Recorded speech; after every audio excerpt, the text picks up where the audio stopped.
3 minutos pasan de las 10 de la mañana y seguimos siendo primera mañana, Marcelo. Sí, seguimos en primera mañana y como para entender al mundo hay que interpretar algunas claves.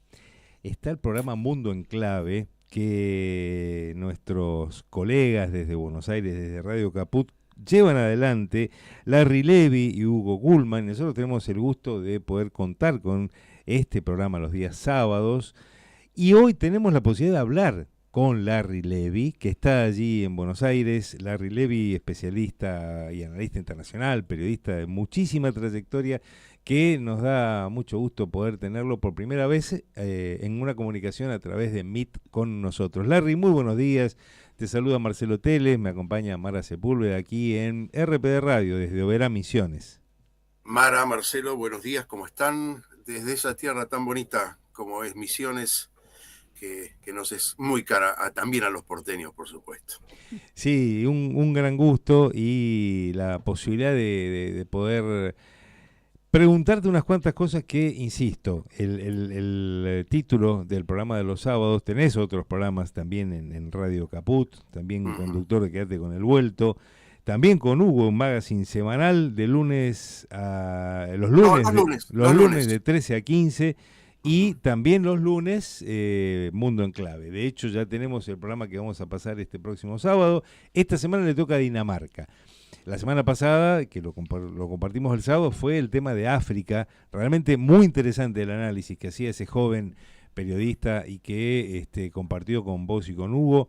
Y hoy la idea que teníamos es pedirte a vos que nos cuentes cómo está la actualidad, en particular en Gaza, porque cuando uno ve distintos medios nacionales, incluso medios que uno puede decir que pueden ser antagonistas entre sí, qué sé yo, Clarín, S5N, pero en algunas cuestiones parece que tuvieran una sola mirada internacional, que es la mirada de Occidente. Y es bueno tener a colegas como vos y como Hugo que aportan otros datos, como por lo menos para tener miradas alternativas o otros puntos de vista. Sí, es muy largo el tema de Medio Oriente, en especial el tema palestino-israelí, pero para resumir de algún modo, creo que es la primera vez, y es muy difícil de describir, que se transmita un genocidio en vivo y en directo. De alguna manera es un certificado de pobreza política a lo que está pasando en el mundo con los apoyos o con las, digamos, con las miradas de veto que tiene el mundo con respecto a ese conflicto, ¿no? Lo concreto es que hay cerca, por lo menos oficialmente, cerca de 60.000 asesinados por el ejército israelí, de ellos casi 20.000 niños, lo cual habla de un genocidio con toda la categoría de genocidio, si vamos a calificarlo de acuerdo al estándar internacional que define un genocidio. Ahora, ¿qué se está poniendo en juego en Medio Oriente? Y la verdad que de alguna manera, tanto en Rusia, con el conflicto con Ucrania y el conflicto israelí, se está poniendo en juego un nuevo, de alguna manera, un nuevo mapa entre Occidente y Oriente. Estamos presenciando, aunque no se diga en forma abierta, ni veamos en concreto la totalidad, creo que tanto Europa como Estados Unidos están entrando en decadencia como dominio absoluto, como hegemón, y estamos presenciando el ascenso de China y todo el sudeste asiático como nuevo polo de poder. Si bien no van a ser poderes únicos, creo que el poder va a estar dividido, va a ser multipolar. Estamos presenciando un cambio de era, un cambio de cultura. Difícil va a ser para nosotros entenderlo porque somos contemporáneos con eso. Probablemente los libros de historia en el futuro puedan definirlo con mejor precisión.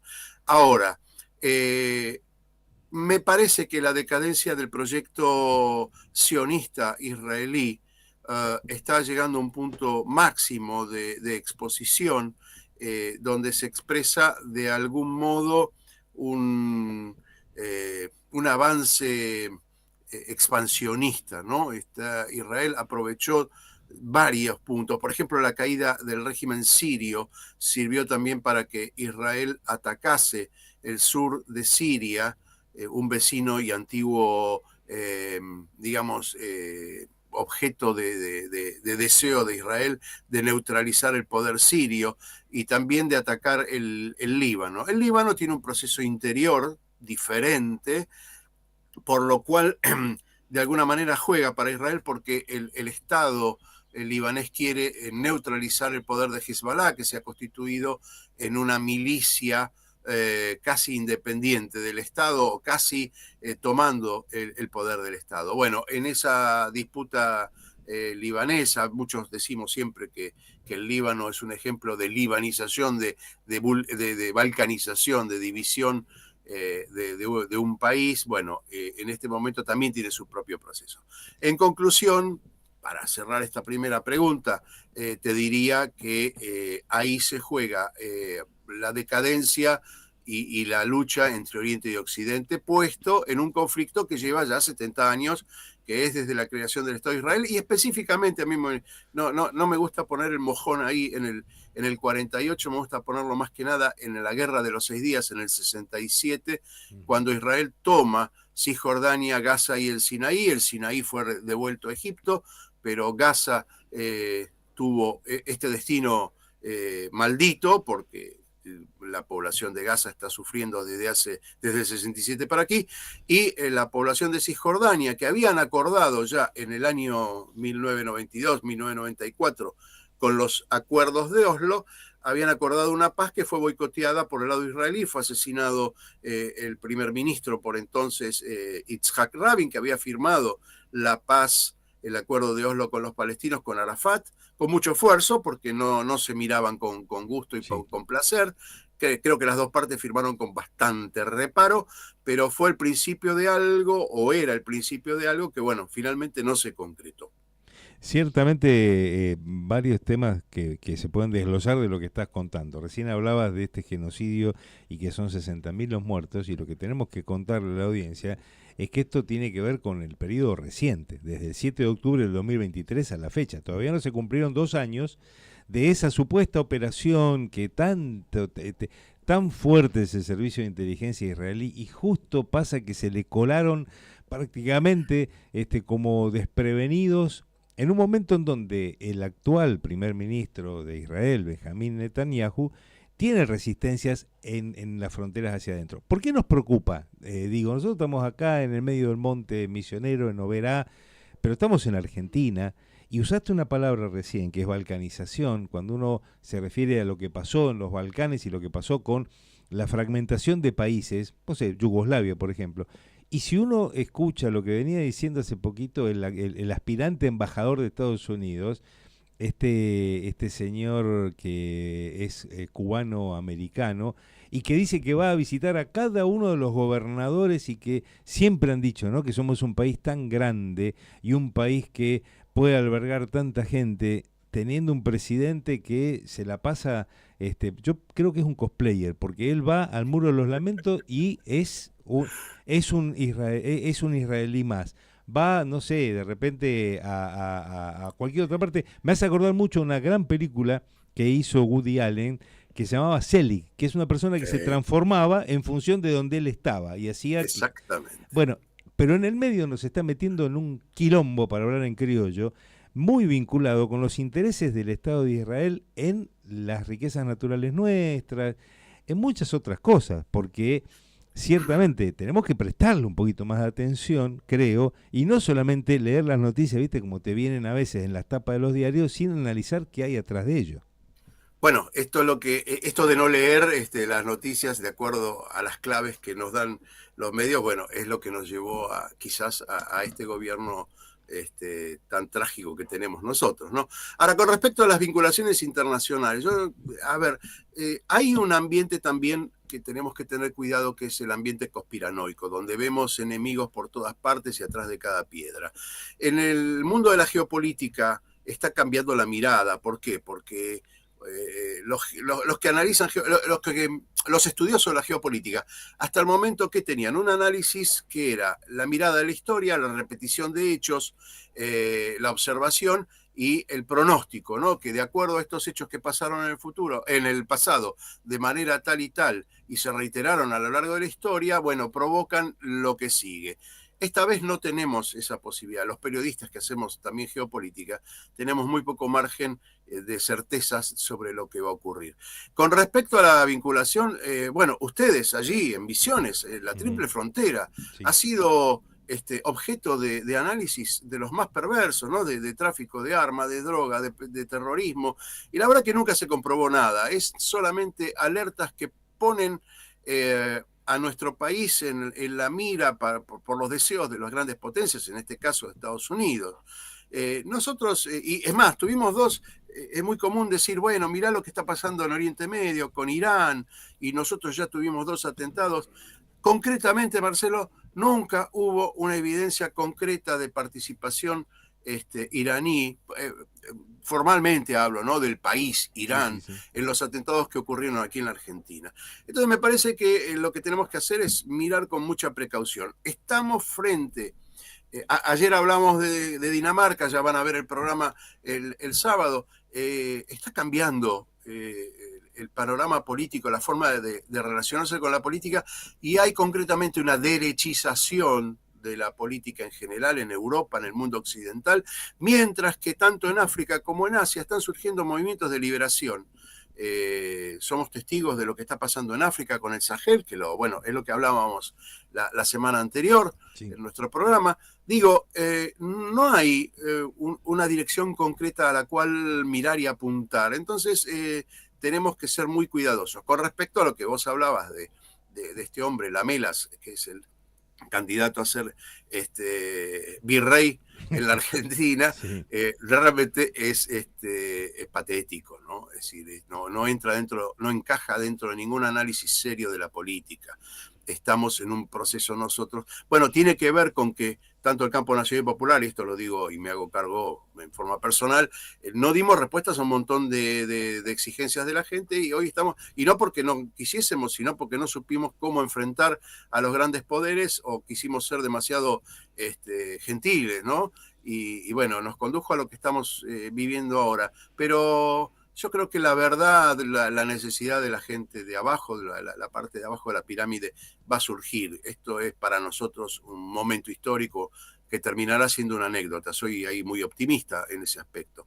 Pero bueno, está bien lo que hiciste el análisis, porque de algún modo estamos en esa onda de derechización internacional, sobre todo en Occidente, donde hay una negación de la política. Bueno, pasa también en todos los países, pero a mí me gustaría poner el acento en algo que pocos miran, aún los sectores más progresistas y que quieren la paz entre Israel y los palestinos, y hablan de los 2 estados, que está muy bien, que fue lo que fue acordado. Otros hablan de un solo estado binacional.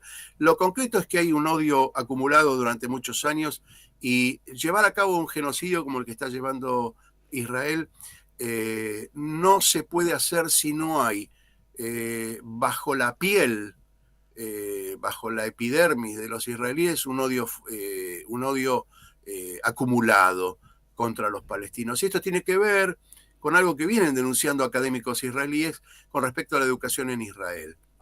En este momento en Israel hay muy poco interés sobre el destino de los palestinos. Y lo que hay que lograr entender es que si quieren la convivencia, tienen que ocuparse del otro. Nosotros de eso de que la patria es el otro lo entendemos muy bien, y creo que en Oriente Medio hay acumulado mucho odio. También participa de ese odio ciertas rencillas fomentadas de Occidente de tipo religioso. No hay que olvidarse que los movimientos integristas, como el caso del Estado Islámico, los talibán en su momento, fueron alimentados por Occidente. Y el caso de Hamás, con esa acción del 7 de octubre que vos hacías referencia, en realidad es cierto que desde el punto de vista técnico constituyó un acto terrorista, no me cabe duda, porque también atacaron civiles. La cuestión es si aceptamos la resistencia como tal. A mí me cuesta mucho aceptar la resistencia desde el punto de vista religioso, ¿no? Cuando un movimiento tiene argumentos religiosos.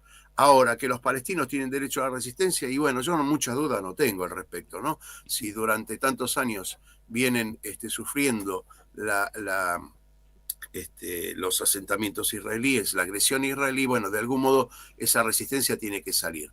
Lamentablemente, el régimen israelí pensó que utilizando las técnicas que había utilizado Estados Unidos en Afganistán, es decir, alimentar la cuestión religiosa para neutralizar a la OLP de Yasser Arafat, que tenía una mirada más laica y marxista, iba a lograr detener el avance de la OLP como parte negociadora de la paz allí en Oriente, ¿no? Estamos hablando de un proceso que lleva muchos años, estamos hablando de los años 80, 90, ¿no? Sí, sí, sí, sí. Y ahí es donde digo, ¿no? Qué triste la pobreza intelectual de los periodistas en general, digamos, o por lo menos de los que usan o que tienen el prime time y que tienen los medios principales o hegemónicos, porque ciertamente uno tiene que volver a la historia, tiene que volver, por ejemplo, en África, a lo que pasó en Argelia y qué pasó con los 70 y cómo es tan fácil hoy poner, viste, una etiqueta y entonces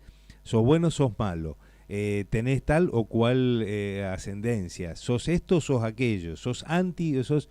Y sin embargo, hay procesos que tienen que ver con los colonialismos, tienen que ver con las dominaciones territoriales, que a ninguno le gustaría que le pase en su casa. Digamos, si uno para algunas cosas, algunos comunicadores son muy prácticos, para ponerte el ejemplo de la famosa Doña Rosa que inventó Neustadt, pero esa misma Doña Rosa no te la usan para poder explicar fenómenos como estos, que son internacionales pero que pasan en cualquier parte del mundo. Marcelo, has dado en el clavo, porque bueno, yo cuando alguien me da tu argumento, que es absolutamente real, válido y actual, me acuerdo siempre de Rafael Correa, que decía que cuando los medios pasaron a ser empresas periodísticas, el primer muerto fue la verdad.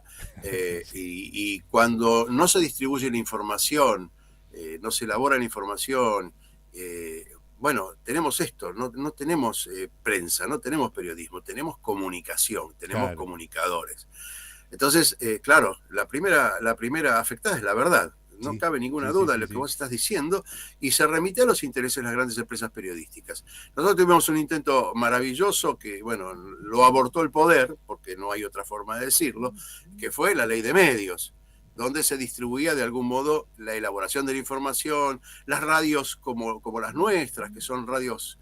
Yo no me gusta decir de resistencia, son radios alternativas a los grandes monopolios, donde, bueno, con mucho esfuerzo llegamos a la verdad, con pocos medios, porque no tenemos cómo hacer investigación. Entonces, bueno, lo que estás diciendo es absolutamente cierto. Y en el caso de Medio Oriente tenemos un componente más importante, digamos, o más de más peso, que es la prensa internacional, a la que le damos el matiz de verdad de grandes medios, la BBC y agencias internacionales, pero que realmente no están jugando un papel ecuánime, balanceado con respecto al análisis, y trae problemas internos. Fíjate que la BBC tuvieron que hacer, por indicaciones de la dirección de la radio, que era el gobierno, pues es el medio estatal, sí. Un medio estatal, sí. Claro, les prohibía o les limitaba la posibilidad de informar, digamos, ser críticos con lo que estaba pasando con el genocidio, poner el genocidio en evidencia. Y bueno, tuvieron que hacer una medida de fuerza dentro de la BBC para más o menos poder brindarle al público una visión un poquito más objetiva. Y los grandes medios internacionales también están de alguna mente, y no digo cooptados por Israel, porque también se presta todo esto a la conspiración internacional. Todos los judíos quieren quieren dominar los medios. No, acá hay intereses que no tienen que ver con los judíos o no los judíos, hay intereses comerciales muy fuertes, poco tienen que ver con la cuestión étnica, religiosa o lo que sea, tienen que ver con el dinero. Como diríamos los porteños, tiene que ver con la guita. Y la verdad es que deja mucho que desear en el análisis de la política internacional. Bien dijiste algo que me gustó mucho, a lo que haces referencia, y eso habla de alguien que lee. Hablaste de Argelia y todo el norte de África en los años 70. Lo que brindaron al mundo, más allá de que el mundo islámico dejó de ser la luz del mundo, en su momento lo fue, los ejemplos de la resistencia. Todo el norte de África, Túnez, Argelia, ¿sí? Son ejemplos de resistencia con respecto al mundo occidental, que termina de todas maneras imponiendo su fuerza y saqueando África de norte a sur, no nos cabe duda, ¿no? Hoy le toca al Sahel, que es de lo que hablamos la semana pasada, un comienzo de rebelión contra contra el dominio europeo. De hecho, para darte el ejemplo, ¿no? En Níger todavía se usa dinero francés cuando en Francia no se usa, y Francia tiene energía atómica sacada del uranio del Sahel, y en el Sahel no hay energía. Es decir, esto es muy patético, pero es lo que está ocurriendo, ¿no? Y por suerte, de algún modo, surgen estos movimientos de liberadores, que no les va a ser fácil, ¿eh? Te aclaro que nosotros lo vemos con mucho optimismo, pero no va a ser fácil que Europa resigne su papel protagónico en el mundo, aunque está en decadencia, sin ninguna duda. Le pedimos a Mara que nos lea un mensaje que acaba de llegar. Sí. Buen día, Larry. Buen día, Mara, ¿cómo estás? Bien, bien. Acá nos dice Liliana, los escucho, muy buen análisis. Yo te quería, pues yo con lo que me quedo porque al estar siempre frente a la tele y vemos todo lo que es esta masacre totalmente, la muerte de tantas personas inocentes, y siempre me pregunto, ¿para qué sirven las guerras? ¿A quiénes les sirve la guerra? Uh-huh. No le sirven a nadie, o sí le sirven para... Mira, ayer estábamos hablando con Hugo, nosotros con el programa Mundo en Clave, que nos produce mucho placer hacerlo. Tenemos contacto prácticamente con todo el mundo, hemos ido recorriendo en muchos países y hemos llamado también al programa un montón de analistas. ¿Para qué sirve la guerra? Bueno, está claro que el bienestar de Europa, por ejemplo, Estados Unidos y algún otro país, pero básicamente lo que llamamos el eje norte, tiene un excelente pasar, un bienestar fantástico, a costa de haber sido imperialistas o saqueadores de las riquezas naturales de Asia, África, América Latina. Bueno, ¿para qué sirve la guerra? Le sirven a unos pocos, ¿no? La historia es siempre la misma. Hay unos pocos que se enriquecen en virtud del trabajo de muchos. Esta es una lucha histórica, no cambia la forma, cambian las herramientas, pero no cambia el sentido. Entonces, por eso digo que es un cambio civilizatorio. Nosotros hicimos un programa muy interesante con Sabino Vaca Narvaja, que fue embajador nuestro del gobierno nuestro, digamos, sí. Nacional y Popular en China. Es un experto en China. Y hablamos, ¿no?, sobre los modos de crecimiento. Los chinos sacaron de la pobreza a 800 millones de personas, ¿no? Casi poco más que la mitad de su población.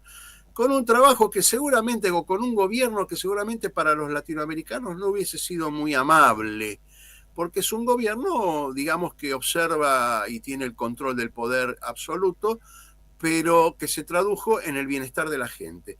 Y con eso logró, de algún modo, la fidelización de la población. No hay prácticamente oposición, y tiene un estándar de vida. Yo le decía a Sabino, ¿no? Lo que llegaba acá de China era la segunda mano, el producto de descarte de los chinos, que era lo mismo que tenían los chinos, y exportaban la primera calidad a Estados Unidos porque querían conquistar, y a Europa, porque querían conquistar ese mercado. Hoy los chinos tienen elementos de calidad, digamos, al interior de China, y están exportando eso también, por ejemplo, a América Latina, ¿no? Y como no tienen deseos imperiales, no es que sean buenos, no estoy haciendo una apología de la bondad de los chinos, también trabajan para ellos, pero te proponen negocios de igual a igual. No es lo mismo que Estados Unidos, que te propone saquearte, que te propone un fondo monetario.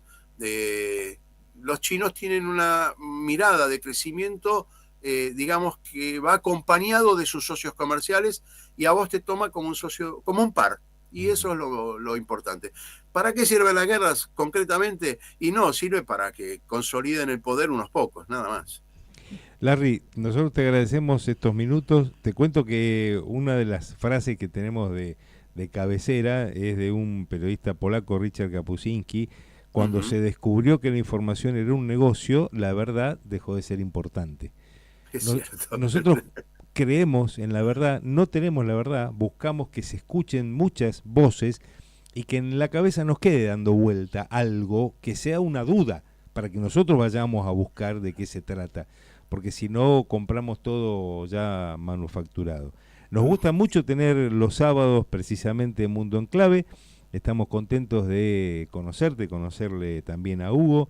Y bueno, aquí estamos para cuando sea posible que podamos retomar la comunicación. Algo con lo que quieras. Está bárbaro que podamos tejer una red de información para clarificar y que podamos estar en contacto los que hacemos este tipo de periodismo, que no es comunicación económica, digamos, o comercial.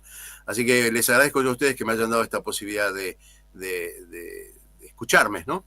Bueno, pronto retomamos el contacto y este próximo sábado para nosotros, a las 3 de la tarde, Mundo en Clave, una mirada diferente sobre el escenario internacional, y en este capítulo viene Dinamarca, sobre todo para Oberá, que tiene muchos inmigrantes daneses, muchos inmigrantes de los países nórdicos. Va a estar bueno que se escuche cuál es la actualidad de esa zona en particular de Europa. Mara, Marcelo, muchas gracias por haber estado en contacto. Que tengas un buen día. Muchas gracias. Igualmente Larry. para ustedes. Larry Levy con nosotros, analista internacional, periodista, una persona con muchísima trayectoria y uno de los dos conductores de Mundo en Clave, junto con Hugo Gullman, el programa de Radio Caput, que nosotros compartimos con ustedes todos los sábados a las 3 de la tarde. Ya va a volver próximamente Cronista de Nuestro Tiempo, que va a estar a las 4. Son dos programas diferentes. Cronistas es un poco en la semana internacional y Mundo en Clave toma un tema y lo desarrolla en una hora. Bueno. Realmente es más que interesante y le invitamos a todos a escucharlo. Sí, sí. Nos vamos a la